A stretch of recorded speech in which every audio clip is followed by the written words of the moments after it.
Hey there, I'm Sara Zarrella, a portrait and wedding photographer and your host for Wedding Secrets Unveiled. This is a podcast where we cut through the complexity of wedding planning, leaving you with everything you need to know directly from the industry experts. If you want to simplify your wedding planning while having fun, of course, you came to the right place. Join me while I guide you through your planning, starting from your engagement to your big day when you say, I do. After photographing for over 20 years, I am sharing with you tips and tricks to cut through the excess noise. Because I believe from the moment you said yes, your planning experience should be a magical time in your life. Here you'll find episodes that are fun, stress-free, and straight to the point with a fresh, honest take on the reality of what you really need to know about planning your perfect day. Let's dive in. Welcome back to Wedding Secrets Unveiled podcast, friends. I'm your host, Sara Zarrella, and today's episode, we have Kathryn back on, who is our co-producer with Dan. We're going to talk a little bit about important questions that people ask us as photographers and give you the answers to them. So I guess it's more common questions too. So if you are in search for photographers or getting ready to look for photographers, this is definitely the podcast episode for you because we're going to go over questions that people tend to ask us and some answers. So for example, how long do you typically need your photographer at your wedding, or is one or two shooters good? Why or why not to have a first look? So if any of these questions resonate with you or you're just kind of wondering the answers to them, this is the podcast episode for you. Well, welcome back to Wedding Secrets Unveiled podcast, friends. I'm your host, Sara Zarrella, and I am joined today with Kathryn again. Yay. You are a regular now, Kathryn. I love it. It's so fun to be here. I like chatting with you and with you guys. This is great. I think your first episode was the food allergy. Yeah, the food allergies one, my specialty. So unfortunately. Yeah. And then since then we've had you on now for a few episodes, and I just really enjoy having you on because it is nice for our listeners to have Kathryn on, because a lot of times we are producing these shows with Dan and Kathryn and myself, and we always are like, we need to talk about this and we need to talk about that. So it allows us to fill in the gaps of the shows that we feel are really important and information to give to you. Yeah. Topics and tips that we think that you guys would really benefit from, but that, just haven't quite made their way into an episode yet. So here we are. So today's episode is about photography. Yeah. Because that's what we do. Yeah. I think you know a thing or two about that. Yeah. Fair. So we just figured what we would just do is just really talk to you guys and answer some of the questions that we find people ask us. And so I guess we can call it like the most popular questions are answered. I don't know. Frequently asked questions from you guys. Just questions that photographers and we get all the time. So to start it off, one of the first questions that always is brought up to me actually is when someone's talking to me about having a wedding shot by Dan and myself is timeline. And a typical, it's just, you guys just find yourself not knowing, which I don't blame you, you've never done this before, how long you might need a photographer for. So the short answer is a typical wedding needs 8 hours of coverage. And I say a typical in air quotes for those people who are watching over YouTube, because every wedding's different, obviously. So with that said, when I say typical wedding, I mean everything's in one spot. So you are having your ceremony, cocktail hour, and reception all in one spot.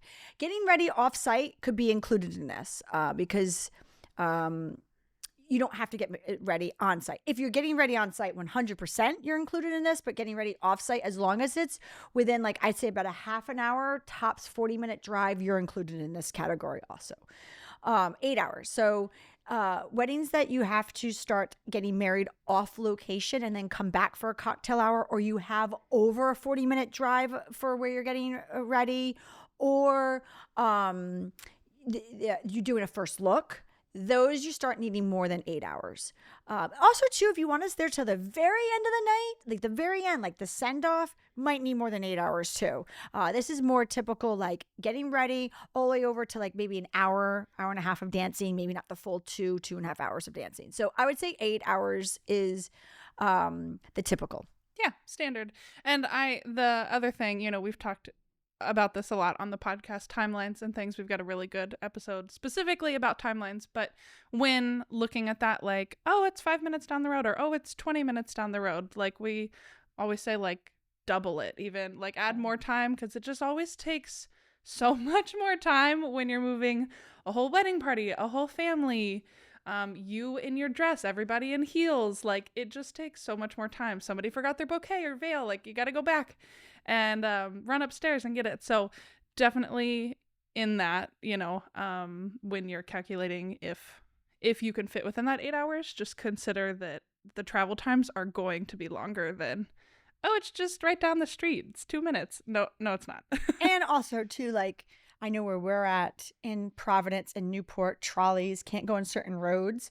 Mm-hmm. So what might take your car 5 to 10 minutes to drive, they can't go down certain roads, or there's certain, you know, they're going to go slower. Speed is a factor. Mm-hmm. Believe it or not, most people don't drive the speed limit. Yeah. They don't. I mean, you're going usually 5 to 10 miles over the speed limit. I mean, I don't know. I mean, maybe I'm speaking for myself, but. No, I was in a wedding and we rode a trolley in Boston, and we actually got stuck. Our trolley driver took a turn and drove right into a parade, like it was an Irish American festival or something of that nature, and we were literally stuck in the parade route. So always allow some extra time is the caveat there. Fair. Mm-hmm. Okay, another question that we're always asked is 1 or 2 shooters. So the big question about this is, do you need 1 or 2 shooters? So I'm going to tell you right now, the driving force of 1 or 2 shooters is actually not how big your wedding is. Yeah. It's more how big your wedding party, how big your family, how many places and moving parts do you need 2 shooters? Because logistically, like, you can't have 1 photographer in both spots at the same time. Like, do you want cocktail hour covered and doing your pictures during cocktail hour?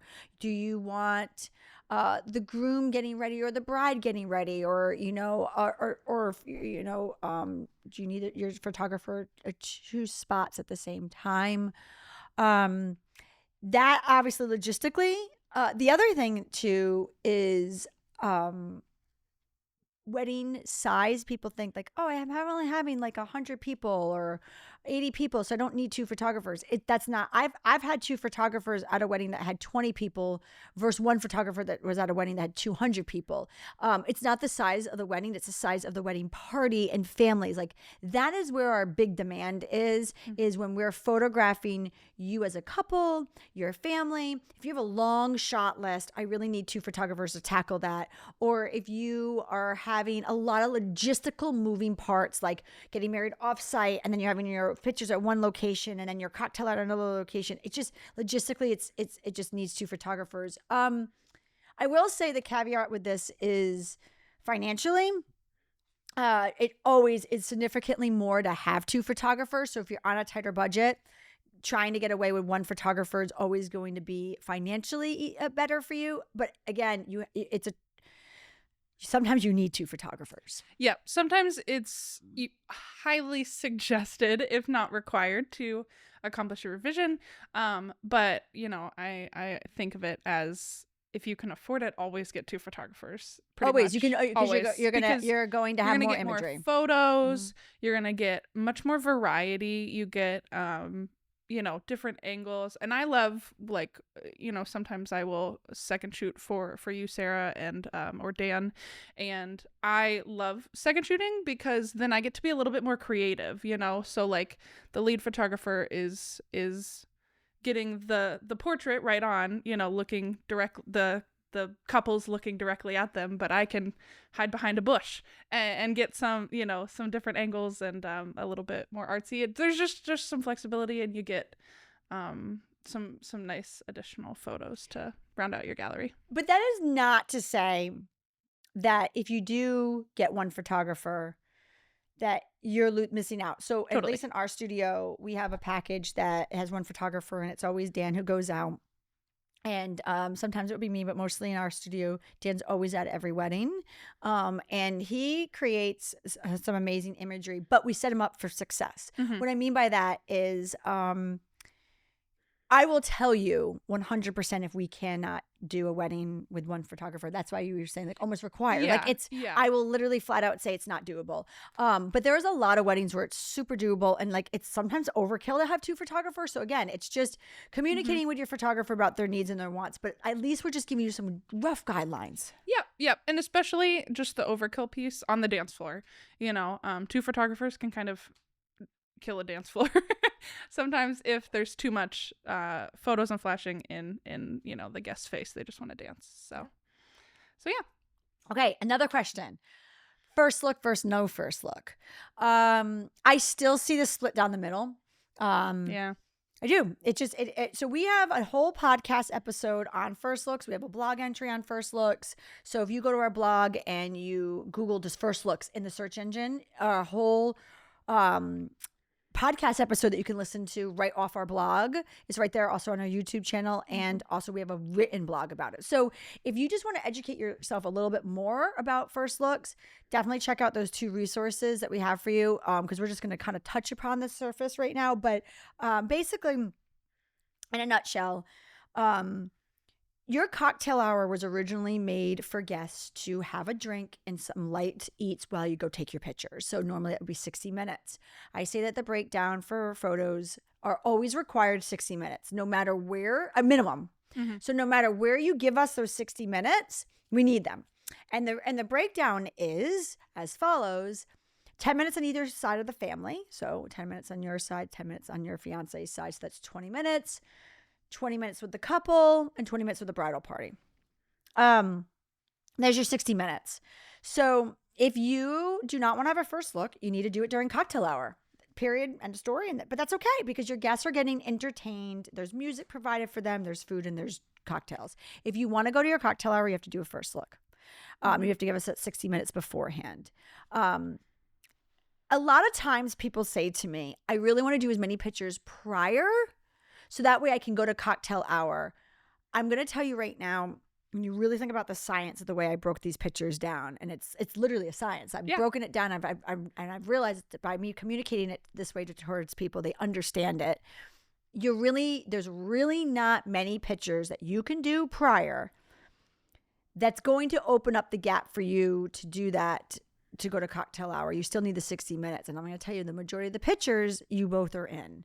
And if you're not in, once we get the flow going, it's so quick that you're not really saving much time. I guess what I'm trying to say is, think about it this way: 10 minutes with your family and 10 minutes with your fiance's family. That's 20 minutes right there. So those 10 minutes, there's only 5 minutes that you're not in the pictures together. What I mean by that is, like, for example, with your nuclear family, we will take pictures with you and your mom and your dad, and then we'll bring in your fiance with you and your mom and your dad and your siblings, right? So at the 10 minutes that we're working together, you're only having 5 minutes. Yeah, so, without the fiance. Without the fiance. Same thing on your fiance's side. You only have 5 minutes without you. So that's 10 minutes right there, right? And then obviously you can't come in with pictures without the 20 minutes that we spend with you guys as a couple, because you guys are in it. So you can't take away from there. So the other portion of that is the 20 minutes that you are with your bridal party. Again, you're in them. Like, yes, there's some pictures of you with your bridal party and your fiance with his bridal party or her bridal party.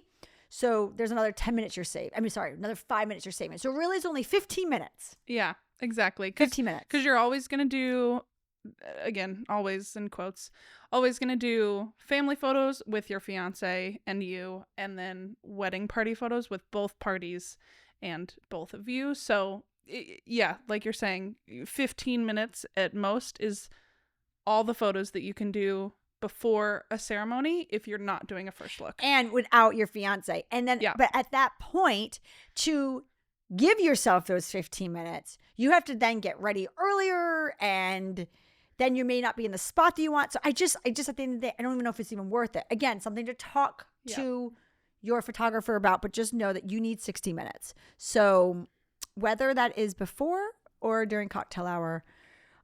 That's one driving force of a first look. Totally.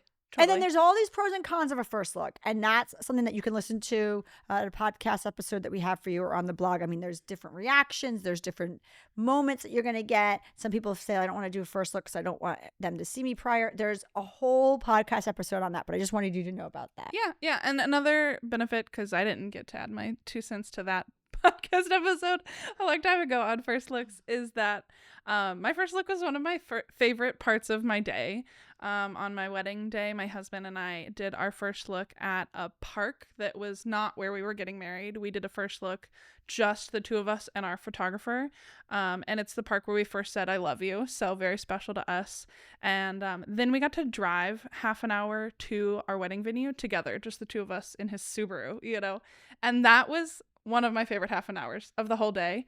And I see often, again, maybe this is just getting off on a tangent, but I see often, we had a wedding we did in Newport that you were with the bride, I was with the groom, and the groom, I've never seen a groom that nervous. He was so sweet, but he was so anxious, so nervous, just full of that excited energy. There was nothing negative about it, but it was just like he was just buzzing with like, I just need to see her, I just need to and when you do a first look and you hold the hands of your person, even if it's just a first touch, even if you're just talking and you're not actually seeing, that's another way to do it, but that calms so much anxiety, and it was so sweet, and they sobbed through their first look in private vows. It was so sweet, but it just really sets you up to enjoy the rest of your day more, in my opinion, and in some circumstances where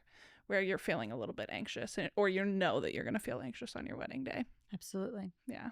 So yeah, we're going to take a quick break, and when we get back, we're going to get into some more questions that are popular for us to answer as photographers. Yeah. I appreciate you being here. And hey, if you like what you're hearing, I encourage you to check out our website at sarazarrella.com. And don't forget, you can actually subscribe to this podcast wherever you're listening so you never miss an episode. And I would so appreciate if you left a fabulous review on Apple Podcasts. Even better, share it with a friend. It's a great way to show your support. And now, let's get back to the episode. Well, welcome back to Wedding Secrets Unveiled podcast, friends. I'm your host, Sara Zarrella. And before the break, Kathryn and I were talking a little bit about popular questions. Yeah. That us photographers get. So another question that we get a lot of is the new trend that's happening right now. And I don't even know if it's even more a new trend anymore. It's just, it's here is content creation, videography. We get asked a lot about that because it's another visual element to your wedding. So you want your photographer and your videographer or your content creator to work in tandem together. Mm-hmm. Mm-hmm. Because they're all there, right? They're with you. So yeah. Just, you could ask them if they were used to working with anybody, if they can refer anybody out to you. I know with us, there's tons of videographers that we work with all the time. And, we have an in-house content creator. If you are going to have 3 at your wedding, I do feel strongly that your content creator should be not a third vendor. It should be working in tandem with your videographer or your photographer. And the only reason why I say that is adding a third vendor. Yeah. That's just a tough. Totally. We're all trying. You think of it like a doorway, if there's 2 people trying to fit through the same doorway, trying to do the same thing, it's like, I'll let you go and then I'll go, or we can both fit through together. But when there's 3 people trying to do the exact same thing, it kind of gets a little jammed if not everybody's on the same page, so. And that goes for the same thing. Like if you're having a content creator, just make sure that the videographer and the photographer are on the same page too. You just got to make sure that those 3 are all on the same page. And if they're seasoned professionals, they will totally be able to. Even if they're all from 3 different companies, totally fine. Just get them connected. Absolutely. Get them talking to each other before the wedding. It's as simple as that. Just get them talking to each other. That's all. Yes. Would not recommend surprising any of the three on the No. day of with any of the other three. No. Everybody needs to know that everybody's going to be there. And you do not Yeah. need them to come from the same team at Mhm. all. Like I said, coming from the same team, you're still going to run into that doorway analogy. It's Yeah. just talking to, it's a simple phone call. Correct. No surprises. No surprises. So another question that I always get is a very simple question: the insurance, the what happens if you're sick type of scenario. Yeah. Very Very valid. valid. Questions. Yeah. Definitely be asking. Totally.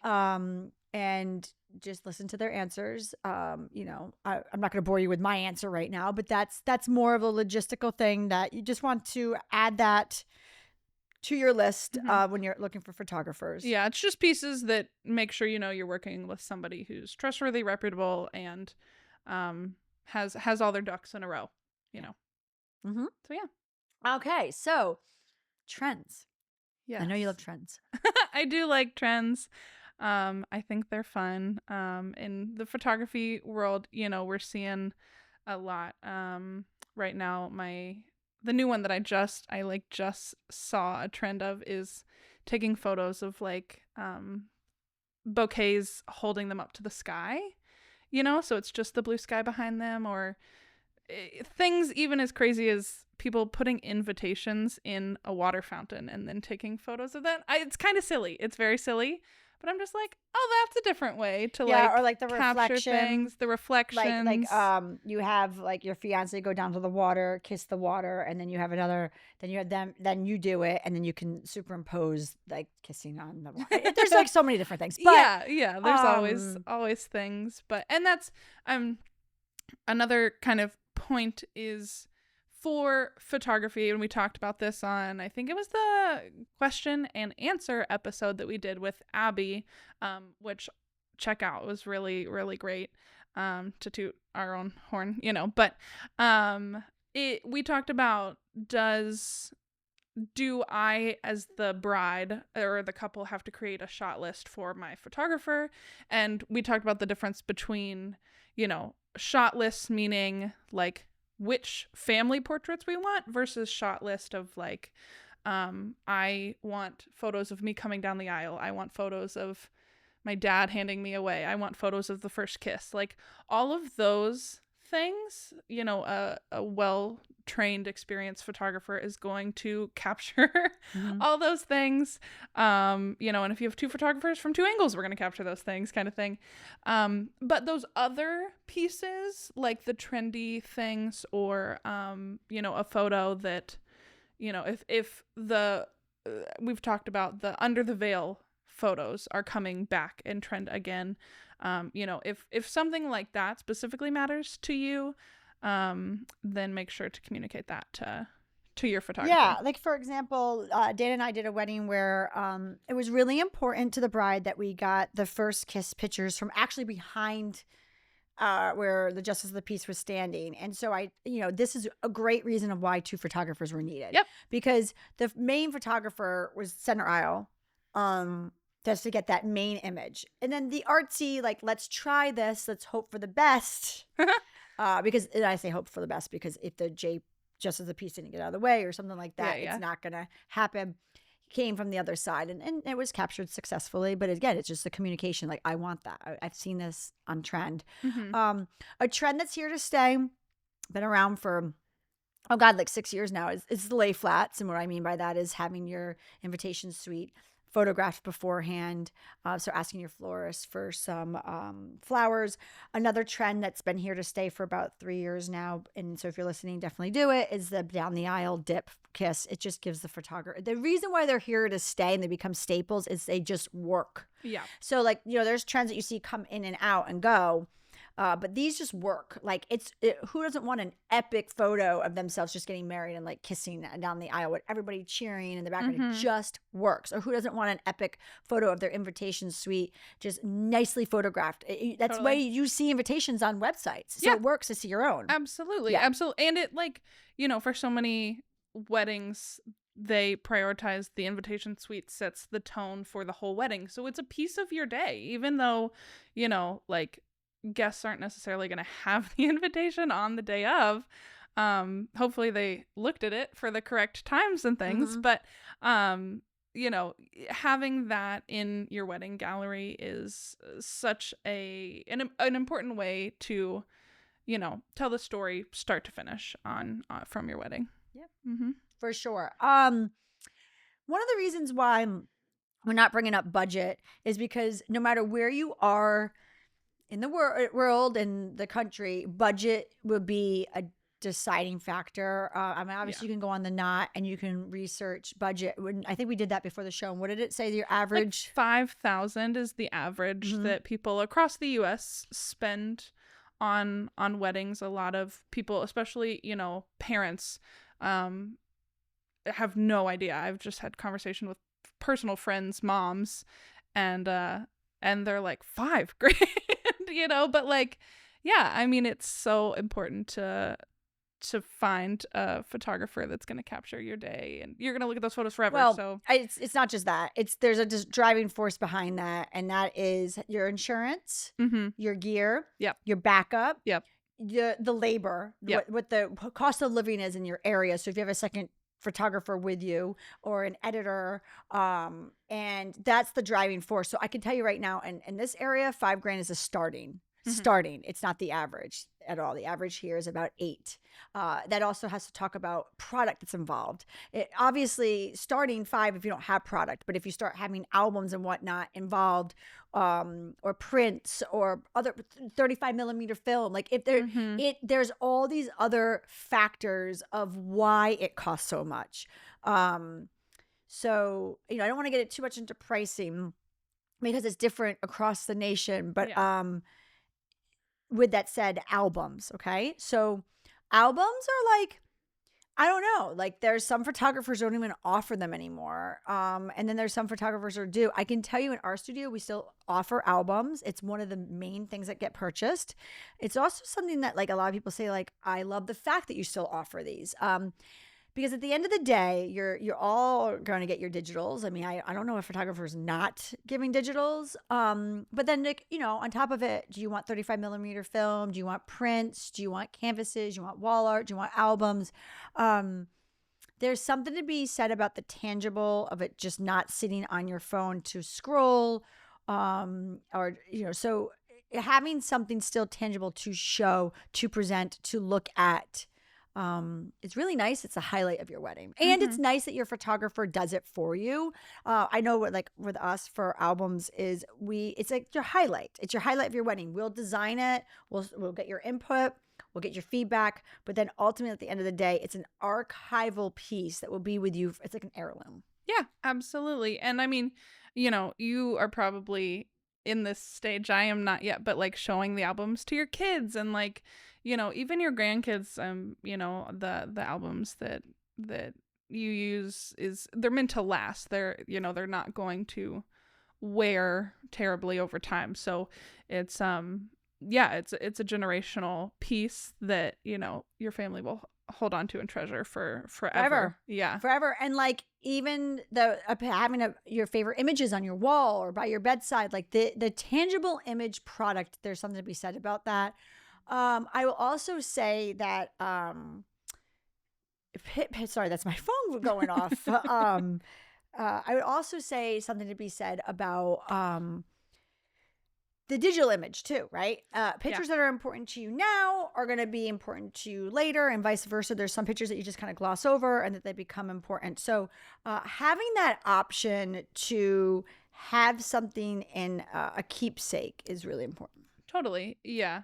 Yeah, absolutely. And, we say all the time, legacies don't live on hard drives or iClouds, No. So, yeah, that's more for like a backup system. Totally. And it's more to have because you're going to want to go back to look at other pictures. Like, oh, you know what? Like, I want to grab a picture of me and my friend or this one or my grandmother from this one or my grandfather or my mom or my dad. Like, you can go back and look for that. But when you just see a beautiful image, get it off that drive, get it on your wall or get it in an album so you can actually enjoy it every day. Totally. Like, I have my wedding image in my foyer, my favorite image of us going down the aisle, And I see it every day. I see it Mhm. every day. I enjoy it every day. Yeah.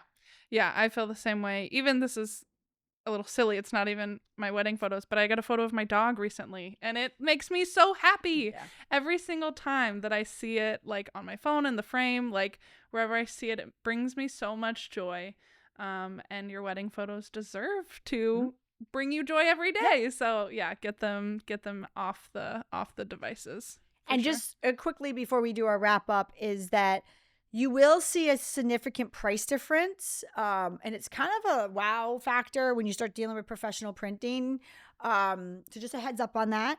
Professional printing does come with a price tag. It's different than a Shutterfly or Snapfish or your local CVS or Walgreens or Walmart kiosk. Mhm. Shutterfly, Snapfish, they're all online. You think there's a professional printing. They're mass production printers, okay?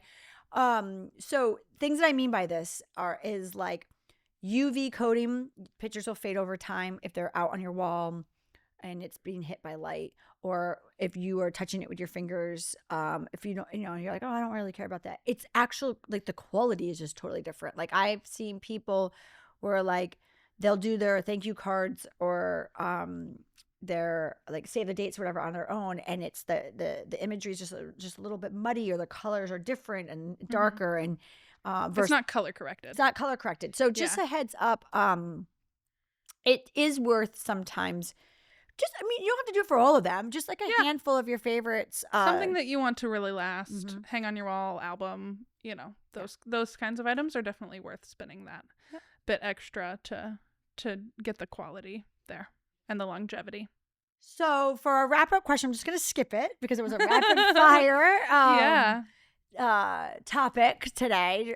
But I just want to give us a little shameless plug about where they could find us in our show notes. Yeah, it's we are now on YouTube, and we are always on wherever you can listen to podcasts, Spotify, and Apple Podcasts and things like that. Wedding Secrets Unveiled, Sara Zarrella Photography on all social medias and YouTube, and there we are. And it's really important if you can just rate and review us, please. Absolutely. And make sure to download the episodes or like and subscribe.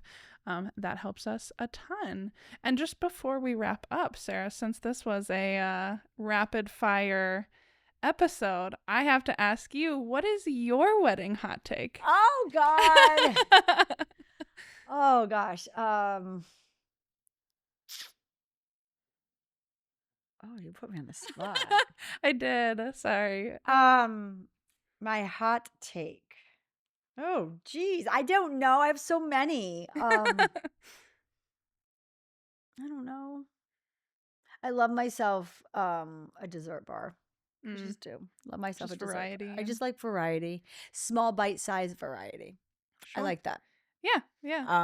Just doesn't have to be anything fancy. Just a nice small bite-sized dessert bar. Yeah. Who knows? We might even have an episode coming up on that or something. I don't know. So those are my hot take. So keep an eye out. Awesome. Well, thank you so much. Of course. Thank you for listening to Wedding Secrets Unveiled. I appreciate you being here. And hey, if you enjoyed this episode, I want to tell you something. I encourage you to check out our website at sarazarrella.com. We love photographing while having fun, of course. Check out our podcast page on our website for our show notes along with upcoming episodes with your local wedding experts. Listen in as we help you plan your epic event. And don't forget that you can actually subscribe to this podcast wherever you are listening so you never miss an episode. I would so appreciate if you left a review for us on Apple Podcasts. Even better, share it with a friend. It's a great way to show your support and let us know what you think. If you know any wedding experts that would like to be a guest, we have a link directly on our website where they can let us know. Thank you for listening.